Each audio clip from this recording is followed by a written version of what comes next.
Le produit va être découvert à travers les qualités des promoteurs, dont l'un, au moins, pour ce que j'en sais, est un homme qui a pris la droiture, qui a pris le sens de l'harmonie, de la vérité, et du bien et du beau. Puisque le produit s'appelle essence, il faut revenir à l'étymologie du concept essence. L'essence, c'est la substance. C'est l'extrait pur d'un produit ou d'un bien. Pour amener les choses aux fondamentaux, chez Dieu, l'essence précède l'existence. Et donc, puisque le produit tire son appellation de l'essence, même si c'est sans eux, donc de l'essentiel, donc de la substance, donc le concept traduit la pureté. Puisque c'est un parfum, je voudrais rappeler que le prophète Mohammed, paix et salut sur lui, qui est un de ses homonymes, qui s'appelle Ahmadou, avait dit qu'il y a trois choses auxquelles il était attaché: à la prière, au parfum et à la femme. Il est même recommandé, quand on veut invoquer Dieu, d'être dans un endroit qui sent bon. Que l'essence vient des fleurs. La fleur, c'est elle qui donne le fruit. Et donc, l'essence, c'est au début, à l'origine des choses. Ce produit est appelé à connaître un avenir brillant, Inch'Allah. Je m'appelle Louise Seck, Madame Habib. Je suis dans le réseau Essence depuis le début. Parce que depuis le début, les produits que j'ai vus m'ont inspiré confiance. Et quand j'ai essayé, j'ai acheté. Vraiment, j'ai commencé par utiliser les produits Essence et je ne regrette pas. C'est de bons produits à travers la facilité de maniement. Et j'ai constaté aussi que quand on a des allergies, souvent avec les parfums, on a des problèmes à trouver le bon parfum qui nous convienne. Et avec les produits Essence, je ne sens pas que quelqu'un ait dit que, je ne sais pas que quelqu'un ait dit qu'il n'ait pas supporté les produits. Parce qu'en fait, même quand on a des allergies et tout, on parvient quand même à bien les supporter. Donc je vois la qualité des produits Essence et je les conseille vivement à toute personne qui voudrait avoir de bons parfums, de bons produits, avec vraiment un rapport qualité-prix qui est vraiment adéquat. Je voudrais inviter tous les Sénégalais et toutes les Sénégalaises à venir découvrir la boutique Essence Sénégal. Et en passant, je rends hommage aux promoteurs, M. Konaté et M. Khan, pour leur audace et pour leur volonté à venir servir leur pays. Ce sont des gens qui ont vécu longtemps en Europe, qui se seraient bien contentés de leur confort en Europe, mais ils ont voulu venir partager leur expérience avec nous et je leur rends hommage. Et vraiment, je les félicite et je prie que le bon Dieu leur accorde vraiment plein succès pour le business qu'ils viennent de lancer au profit de tous les Sénégalais et de tous les Sénégalais, toutes les Sénégalaises.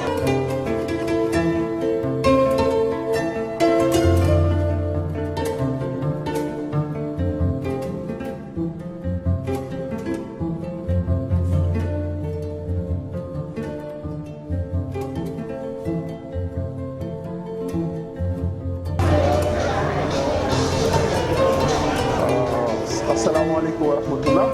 Bienvenue à Essence. Fi nga xam ne le parfum yi nekk parfum de qualité ba pare am prix yu nga xam ne prix yu jàppandal la prix yu nga xam ne ñëpp mën nañ ci am. Essence, c'est une grande première en Afrique actuellement. C'est une grande société de production de cosmétiques en général, en particulier de parfums et de distribution à l'échelle mondiale. En particulier en Europe, on est présent dans beaucoup de pays européens. Et pour la première fois, on a commencé à entrer en Afrique. Pour la première fois, on est à Dakar. Qu'est-ce que fait Essence? Essence day distribuer ay produits, en particulier ay parfums. Mën nañu doxantu tuuti ngeen xool yi nga xam ne moom mooy produit yi en particulier. Parfum yi nag yu bëri la on a pratiquement comme nu ngeen koy gisee fii am nañu 60 parfums 60 senteurs yi nga xam ne 40 yu jigéen la 20 yi nekk yu góor. Senteurs yi nag ñu ngi ko inspiré ci yi nga xam ne moom mooy parfum de luxe yi nga xam ne moo ngeen xam ci lañ ko inspiré donc pour ku soxla am information bu jógee Essence dina am liste parfum yi nga xam yan parfum la exactement qualité bu mu am qualité yu extraordinaire la non seulement am nañu parfum yii nii mais aussi yu góor yi ñoom ñoo nekk fii ci kaw par contre autre à parfum yooyu am nañu ay parfums yi nga xam ne sont des parfums de Essence même ça s'appelle unique ay parfums yu particulier la du point de vue qualité jotul dara ak ñi ngeen di woowee parfum de luxe parce que ni ñu ko defaree matière première bi ñu ko defaree c'est absolument de qualité ce sont de la matière première exceptionnelle loolu moom moo tax produit yi qualité bu baax lañ ci am. Autre à loolu on a aussi d'autres types de parfums comme les parfums niche qui sont des parfums maintenant haut de gamme. leneen li xam ne dafa am important ci kii tamit moom mooy li ñuy wax parfum de chambre c'est-à-dire parfum environnement comme ni ngeen ko gisee bi lu nga xam ne lu particulier la dañ koy utiliser avec des bâtonnets c'est des bâtonnets d'une grande qualité moo xam ne dafay dégager parfum bi continuellement disons que guddeeg bëccëg da ngay mën a am parfum sa kër niroo ak cuuraay niroo ak ñi nga xam ne tamit dañ koy jël di ko utiliser comme spray bi qualité bu supérieure la ñoom ñoo kii d'ailleurs moom moo nekk ni boîte bu moo nekk nii ci biir boîte bu mel nii di nga ci am benn bu mel nii di nga ci am tamit benn recharge di nga ci am bâtonnet yi tamit ci biir. lii tamit li ci gën a neex tamit ci Essence moom mooy parfum yi ngay di gis nii parfum jigéen ñi nekk nii. bu ci nekk dafa ànd ak lait de corps am donc numéro bu ci nekk dafa am correspondant am te bu ci nekk tamit am na gel douche bu mu àndal donc pour ñi bëgg am na ay coffret yi nga xam ne dafay amaale parfum lait de corps ak gel douche pour en ce qui concerne yu góor yi bu ci nekk dafay ànd ak gel douche am donc foofu tamit mun na am coffret bu nga xam ne dafay am parfum ak gel douche. léegi yi pour en ce qui concerne parfum yi mais Essence en réalité du parfum kese Essence day defar lu bëri day defar ay produits à base de aloe vera yi nga xam ne bu ñu avancé tuuti nii ngeen gis ko mooy produits yi nga xam ne ñoom ñoo nekk nii ci produits yi façon yu bëri ngi ci biir am nañu ay shampoing à base de aloe vera am nañu ay démêlants à base de aloe vera tamit mais surtout yenn kii yu nga xam ne dañuy particulier moom mooy dañu am dentifrice à base de aloe vera comme vous pouvez voir avec 50% d'aloe vera mu nga xam ne qualité absolue bii moom pour expliquer leen rek qualité bi ni mu mel par rapport à yeneen yi par rapport à li ngeen di gis ci marché bi en général. Généralement soo leen xoolee seen dentifrice yi pas dentifrice yi généralement day am toujours benn trait bu nekk fii trait bi très souvent day nekk en rouge en noir ou bien en bleu pour ngeen gis ci trait bu vert c'est extrêmement rare trait bu vert bi moom mooy wone que lii qualité absolue la amul ay produits chimiques yu xam ne dafay lor doomu aadama loolu lu muy tekki moom mooy parfum de lii nii c'est idéal pour ñëpp, en particulier même pour xale yi ñëpp mën nañ ko utiliser surtout que même bu fekkee xale ci wan na ko du ko def dara ndax amul produit chimique dangereux yu ci nekk. ci biir loolu Essence am na li nga xam ne moom mooy kii déodorant stick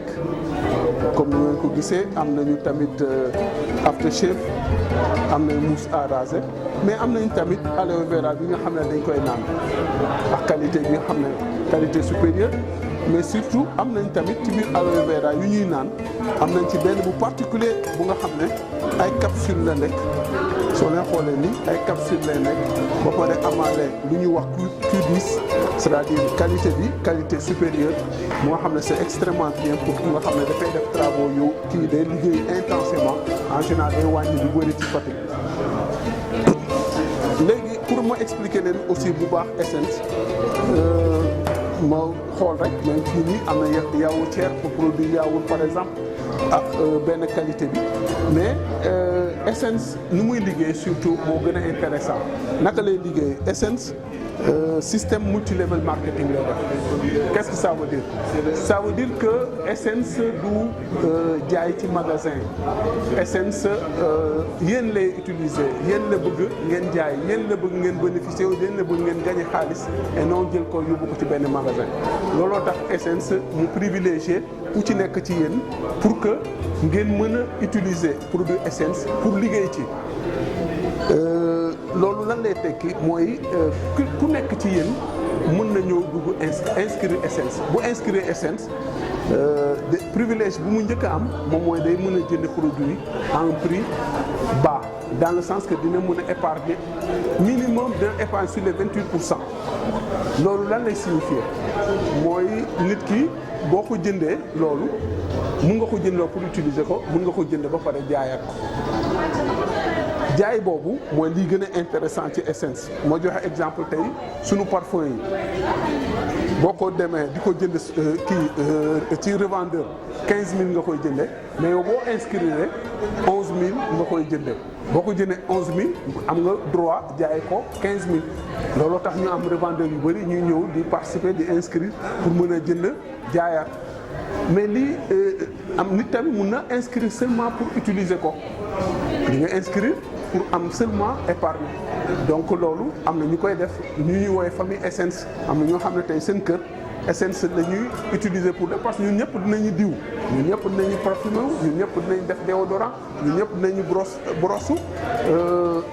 kii yëpp nekku fi parce que am nañ sax ay brosse à dents lépp luy produit d'hygiène am nañ ko produit yëpp dajew ñu fi pour le moment mais lépp am nañ ko. donc nit ki au lieu que nga utiliser ko dem jëndi ko feneen am na ñoo xam ne famille Essence la ñuy wooyee lépp dañ koy jënd Essence parce que lu tax nañ am produit de qualité à un prix bi nga xam ne prix extrêmement compétitif. léegi pour mën a jaay produit Essence yi lii mooy instrument de travail par excellence mooy lan lu ñu woowee starter kit.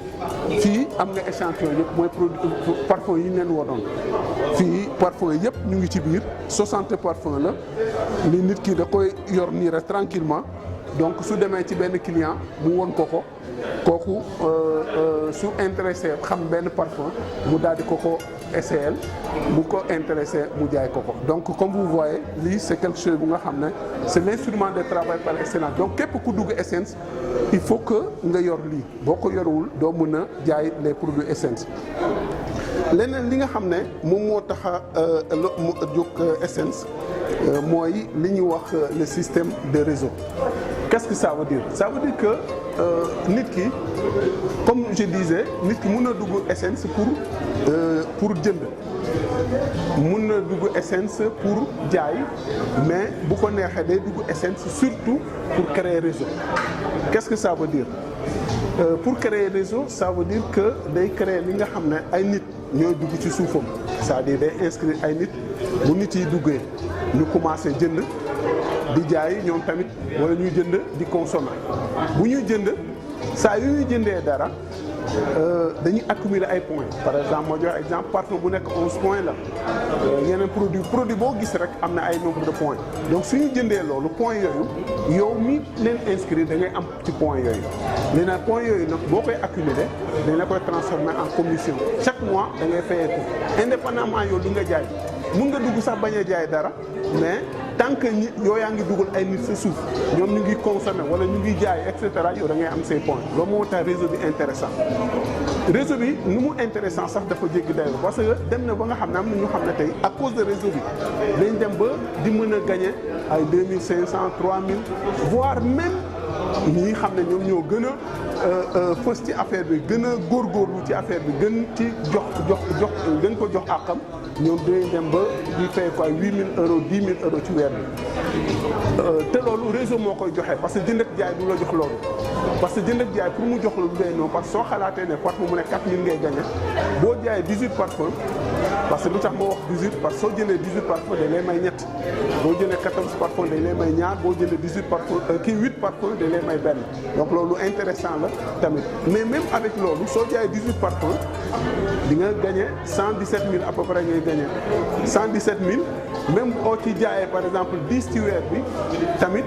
1 700 000 nga jël comme vous voyez c'est pas que da nga ciy gagné lu bëri mais nit ki tey boo créer réseau facilement je vous dis facilement mun na egg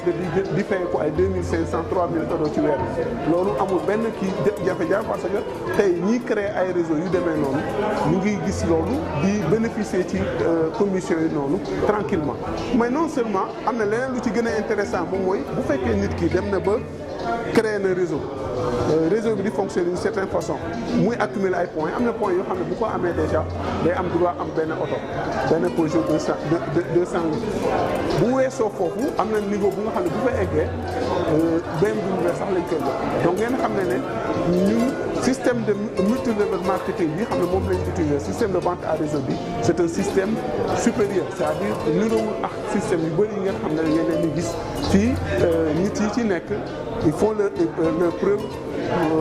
mun na ngeen laaj képp ku nga xam ne mu ngi inscrire Essence soo leen xamee ay ñu xam ne dañuy inscrire Essence en Europe en France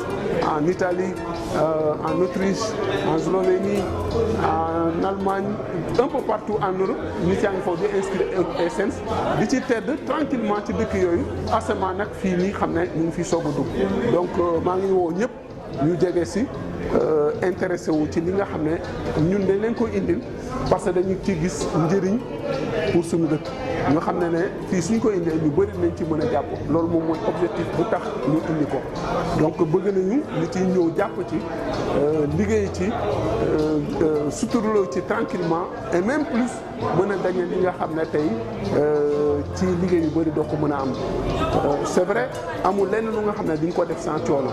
bépp liggéey boo ko bëggee def nga bëgg ko def bu baax il faut nga def ci am benn toog coono boo ci def loolu normal la loolu mooy tax tamit mu barkel moo tax damay ñaan ku ci nekk ku ci dugg mu def ci effort bu nécessaire temps bi nécessaire parce que essence temps bi nga ciy def moom la lay delloo dans le sens que plus temps nga ciy def pour góorgóorlu ci pour liggéey ci plus ngay am retour par contre bu fekkee tuuti temps nga ciy def retour bi dafay limité donc maa ngi ñaan ñi nga xam ne tey ñu ngi ci bëgg a dugg ñu dugg ci xam ci loolu te ñi nga xam ne tamit ñu ngi ci biir nañ def effort nécessaire te xam ne effort bi boo ko defee rek résultat bi dafay daal di évident résultat bi da nga koy daal di gis loolu mooy li ma leen bëggoon wax ci importance bu SNC am mu ngi nekk actuellement à Dakar boulevard Centenaire ci rond-point kii bi xam ne foofu la BCEAO nekk donc fu neex a xam la donc képp ku bëgg a ñëw mën na fi ñëw te dina gis enseigne bi facilement.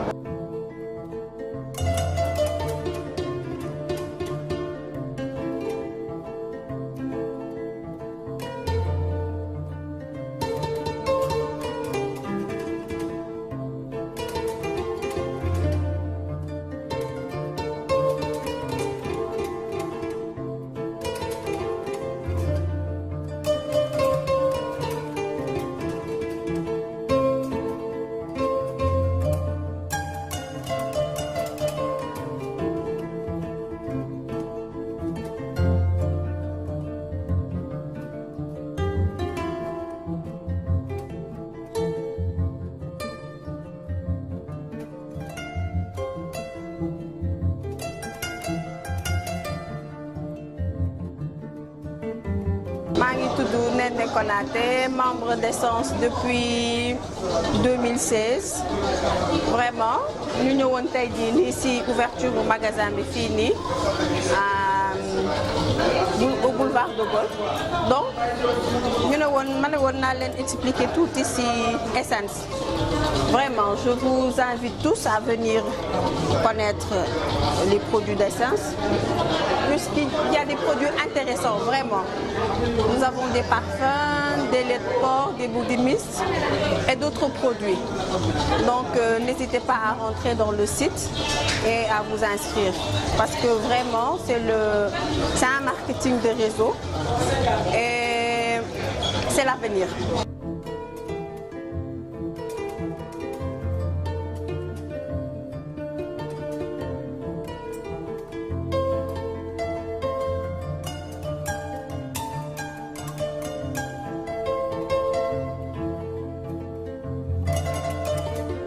Les produits Essence sont une révolution, je me dis, aussi bien dans la parfumerie que dans la vie en général, surtout la vie en général, parce que Essence ne fait pas seulement les parfums. C'est vrai qu'on est attiré par les parfums, mais il y a aussi d'autres produits. Hein? Et comme on est agressé par le monde, par ce qui se fait dans le monde, par les produits chimiques, par la pollution, alors nous louons la création des produits Essence, qui sont des produits bio, donc qui participent au développement harmonieux de la personne humaine. J'ai eu confiance parce que j'ai toujours prôné pour les produits naturels. En tant que pharmacienne, c'est vrai que nous vendons des médicaments qui sont la plupart du temps chimiques. Alors j'applaudis des produits qui sont naturels, qui sont bio et qui participent aussi à la santé de l'homme dans le cadre général. Alors M. Kane, quand il est venu dans mon officine me parler de ces produits, j'ai applaudi et vraiment j'ai adhéré. J'ai adhéré parce que moi-même, ayant vécu les déboires de l'allergie des parfums communs, alors à cause des additifs. Et comme dans Essence, c'est des produits bio, conservés bio, alors vraiment j'applaudis. Monsieur Kane est un battant, il maîtrise son domaine, il maîtrise les produits et il convainc facilement,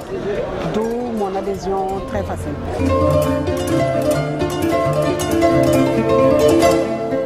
Produit Essence, bon, produit yu baax la quoi. Donc déjà parfum bi rek donc soo ko defee kii bi xet bi du gaaw a dem en plus kii bi gel de bain bi diw bi gamme bi et bouddhi mix bi aussi tamit vraiment dafa baax ñëpp ñu ngi ci jaay tout le temps gars yi duñ ko dafa c'est comment dirais c'est sain ba pare kii bi xet bi c'est dafa am benn douceur bu ci nekk des trucs comme ça donc produit bu baax la daal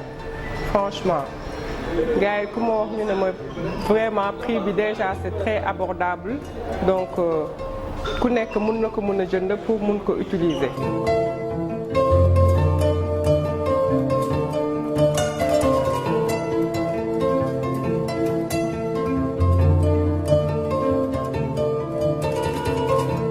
Nous avons 60 senteurs,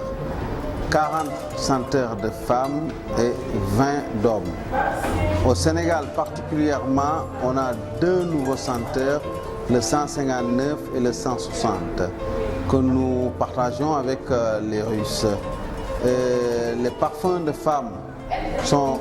de cette forme, et celui des hommes est celui-là. En plus de ça, nous avons l'eau parfumée qui particulièrement est pour les femmes. Nous avons les senteurs uniques Celui-ci est celui des hommes, le blanc est celui des femmes. Essence fait aussi particulièrement les niches qui sont pratiquement ce que nous pouvons appeler le haut de gamme de Essence. À part les parfums, nous avons pour les femmes, chaque parfum de femme a son gel douche et sa crème pour le corps. Chaque parfum d'homme a son gel douche. La ligne des parfums quand même est accompagnée du groupe Démêlant pour les cheveux. Nous profitons de la fin de cet événement pour remercier tous ceux qui ont eu l'amabilité de venir nous rejoindre à l'ouverture ou aux journées, à cette journée de porte ouverte de Essence Sénégal. Merci encore à tous ceux de près ou de loin ont eu cette amabilité de venir nous joindre, de venir partager cette journée avec nous.